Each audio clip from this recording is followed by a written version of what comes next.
నమస్తే welcome to జిల్లా వాణి news. అందరికీ నమస్కారం అండి. నేను మీ మిర్యాల శిరీషాదేవి, రంపచోడవరం ఎమ్మెల్యే. ప్రస్తుతం ఏదైతే మన అల్లూరు జిల్లాలో అరకు, పాడేరు, రంపచోడవరం నియోజకవర్గాల్లో మన ఆదివాసీ గిరిజన ప్రజలందరూ కూడా ధర్నాలు చేస్తా ఉన్నారు. దాని విషయంపై ప్రజలకు ఒక క్లారిఫికేషన్ ఇవ్వాల్సినటువంటి అవసరం ఎంతైనా ఉంది. ఏదైతే మన ఆదివాసీ ప్రజలందరూ కూడా అపోహపడతా ఉన్నారు 1/70 చట్టాన్ని రద్దు చేస్తున్నట్టుగా. కేవలం ఇదంతా అపోహాలండి. స్వయంగా మన చంద్రబాబు నాయుడు గారు చెప్పడం జరిగింది.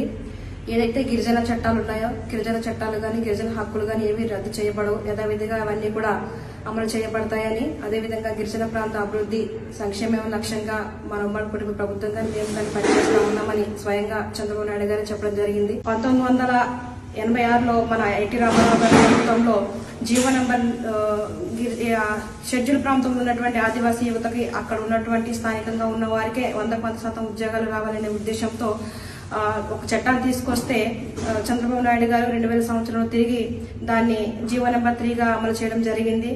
తర్వాత మళ్లీ కొందరు సుప్రీంకోర్టులో వేయడం వల్ల దాన్ని కొట్టివేస్తే అప్పుడు ఉన్నటువంటి వైసీపీ ప్రభుత్వం రివ్యూ పిటిషన్ వేయకుండా చోద్యం చూసినటువంటి ఈ వైసీపీ ప్రభుత్వం ఈ రోజు ఏదో గిరిజనకు న్యాయం చేస్తున్నట్టు, గిరిజన పక్షాన ఉన్నట్టుగా మాట్లాడుతూ ఉంది. గత 5 సంవత్సరాల నుంచి ఒక్క ఉద్యోగాన్ని తీసిన పాపానికి పోలేదు. జీవో నెంబర్ ని కూడా కనీసం ఇక్కడ ఉన్నటువంటి ప్రజలకు ఉపయోగపడేటువంటి ఒక్క కార్యక్రమంలో కూడా ఈ వైసీపీ ప్రభుత్వం చేయనటువంటి వాళ్ళు ఈ రోజు వచ్చి గిరిజనకి ఏదో న్యాయం చేస్తా ఉన్నట్టుగా మాట్లాడుతూ ఉన్నారు. దయచేసి గిరిజన ఆదివాసీ ప్రజలందరూ గమనించాలి.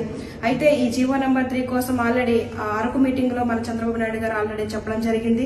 ఈ జీవో నెంబర్ 3ను పునరుద్ధరిస్తామని చెప్పారు. అదేవిధంగా యువకరం పాదయాత్ర లోకేష్ అన్న గారి దృష్టికి కూడా ఈ జీవో నెంబర్ 3 కోసం మేము తీసుకెళ్తే ఖచ్చితంగా దాన్ని పునరుద్ధరిస్తాము. అదేవిధంగా దాన్ని అమలు చేసి కాపాడాల్సిన బాధ్యత మా అందరి మీద ఉందని మన లోకేష్ అన్న గారు కూడా చెప్పడం జరిగింది. కాబట్టి త్వరలో ఈ జీవో నెంబర్ 3 కోసం కూడా ఒక క్లారిఫికేషన్ వస్తుంది.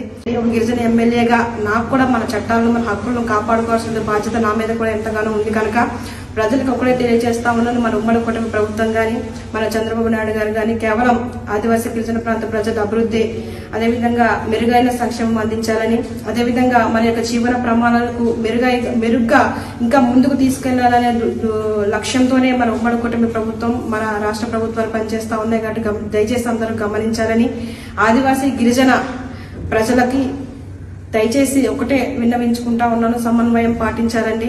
ఎవరు కూడా అధైర్యపడాల్సినటువంటి అవసరం ఏమీ లేదని దయచేసి ఈ విషయాన్ని ప్రజలందరూ, ఆదివాసీ గిరిజన ప్రజలందరూ గమనించాలని మనస్ఫూర్తిగా కోరుకుంటా ఉన్నాను.